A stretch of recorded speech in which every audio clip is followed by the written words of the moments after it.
Nandito ang 361 degrees flame 380. Tinanong ko sila kung anong ibig sabihin ng ET. Ang sabi nila, Extreme Light Technology. So, magana itong sapatos na ito. Ano pa kaya ang meron sa sapatos na ito? Nga pala guys, nandito ang 361 degrees flame 3. So, try kong pagkumparahin kung ano ang pinagkaiba nitong dalawa. Sa ngayon, ang presyo nito ay nasa 3,000 plus. Nasa description na link kung saan mabibili kung interested ka. Disclosure, itong sapatos na ito ay pinadala sa akin ng official store ng 361 degrees para gawa ng review. Pero hindi ako binabayaran para gamitin o gawa nito ng review. At lahat ng sasabihin ko dito ay based sa experience ko. Makakaasa kayo na tinis ko muna ito ng gusto para makagawa ko ng best and honest review. So bago natin ito pag-usapan, baka pwede mo naman i-like yung video ko. Pa-subscribe na rin ako. Wala namang bayad to. Malaking tulong ito sa channel ko.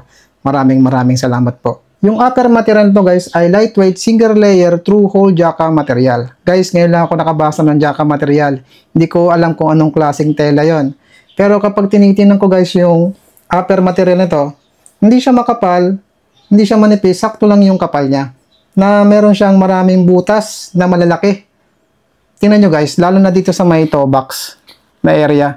Pero merong nakaharang na manipis na tela para hindi naman basta-basta papasok yung maliliit na bato. Tsaka dito guys sa may upper part, nandito naman ay triangular na malaking butas na may nakaharang naman na color orange na tela. Dito naman sa toe cup niya, malambot, double layer. Yung kanya namang design ay parang nakaimbus nga. Na hindi basta-basta nagagasgas, matibay naman. Meron itong 1, 2, 3, 4, 5, 6 lacing holes. Tapos yung kanyang lace guys ay katulad nung Flame 3. Ang lace niya. Yung tang naman niya guys ay sakto lang yung lapad. Sakto lang din yung haba ng kanyang tang. Tapos yung material nito ay breathable mesh. Na meron nakalagay na Flame 380, 361 degree. Tingnan nyo guys. Yung na-mention ko na tela na color orange dito sa loob, connected dito sa tang. Tingnan nyo. Ito yan ah. Para yan sa masecure at hindi basta-basta gegewang yung paa natin habang tumatakbo. Meron ako nararamdamang foam. Malambot. Hindi naman siya makapal. Medyo manipis. Meron ako nararamdaman na heel counter. Pero dito sa gitna ng heel, dito sa banda, mababaw yung nararamdaman kong heel counter. May nakalagay sa kanyang foam. Dito, malambot. Hindi ko alam kung para saan tong design. Design lang ata to. Kung may alam kayo guys, kung para saan tong foam na to, comment nyo. At may hawakan siya. Tapos itong design na to, itong color gray na to, reflectorize ito. So maganda to kapag tumatakbo tayo sa gabi kasi ang haba niya oh, maganda to sa visibility. Kapag tinitingnan ko guys, yung kanyang toe box dito sa part na to, pataas, mataas, paumbok. Lalo na dito sa kabila, paumbok din.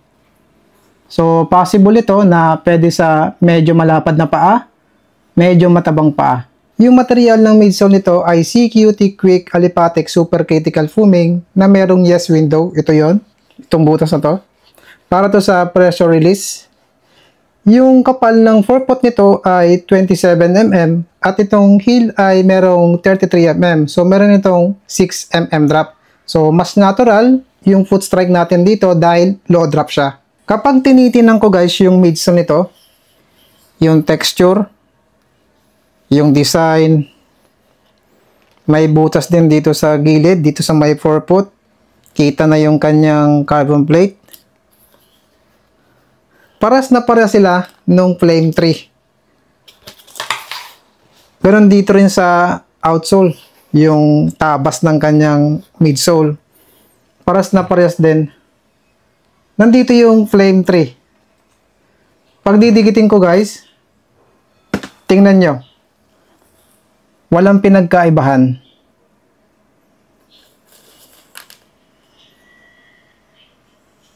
Dito sa kabila. Tingnan nyo yung midsole. Parehas na parehas, ano? At parang parehas lang din sila ng kapal. Dito rin sa kabila, guys. Parehas lang sila, no? Ang magkaiba sa kanila ay yung upper layer. Patagilid yung lacing nito sa Flame 3.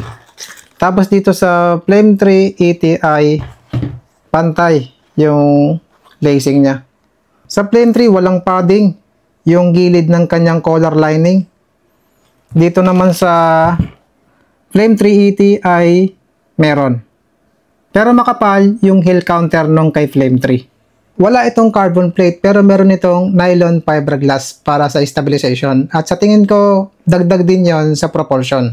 Yung material ng rubber outsole nito ay RPU, Reactive Polyurethane, na merong properties na wear resistant at anti-slip.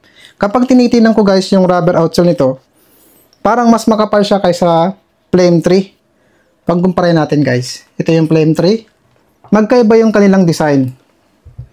Ayan guys. Tapos, mas makapal nga yung kay Flame 380. Ayan guys, oh. At saka yung design ng rubber outsole ito, kaparehas ng Flame 3.5. Tingnan nyo guys.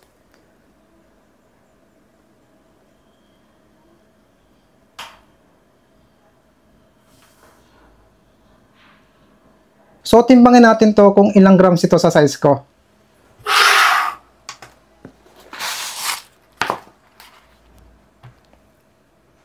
$214.5 grams sa size ko. So, magaan itong itakbo. Tingnan naman natin guys yung kanyang insole.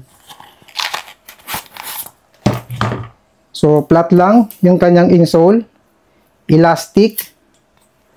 Malambot. 4 mm yung kapal nito.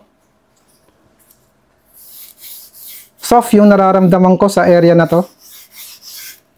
Meron siyang 361 degrees running. So tara, subukan natin to sa half marathon.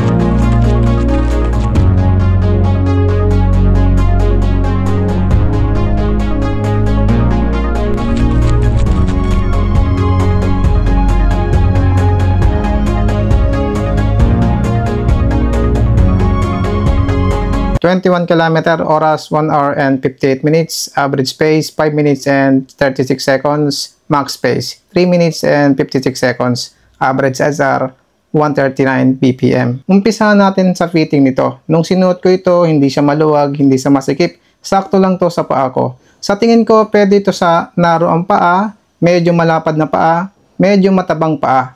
Hindi siya pwede sa masyadong malapad na paa. Nung tumakbo na ako, naramdaman ko kagad yung malambot na midsole nito. Hindi naman siya super lambot, malambot lang.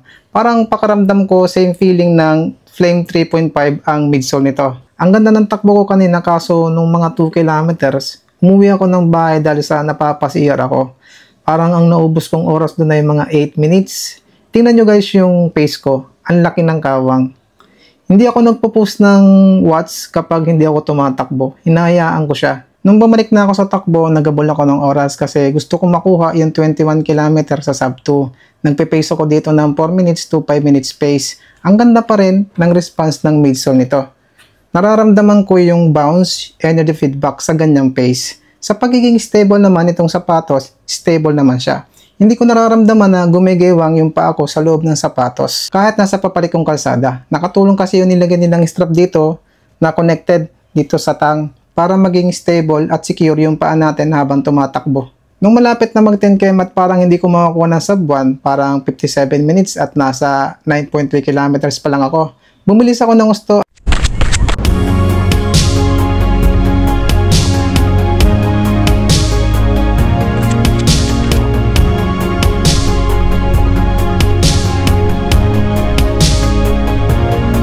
Maayos pa rin yung response ng midsole nito. At sa ganyang pace, hindi ko nararamdaman na parang may mga bato-bato na doon sa talampakan ko. Kasi may mga midsole guys na kapag mabilis yung takbo mo, dumadapa yung midsole. So nararamdaman mo na yung mga maliliit na bato. Hindi ko naman sa kanya naramdaman yon. So pwede ito pang bakbakan o pang mabilisang takbo. At sa tingin ko aabot ito ng marathon distance dahil sa hindi ko naman nararamdaman na tumitigas yung midsole nito, yung wala ng lambot.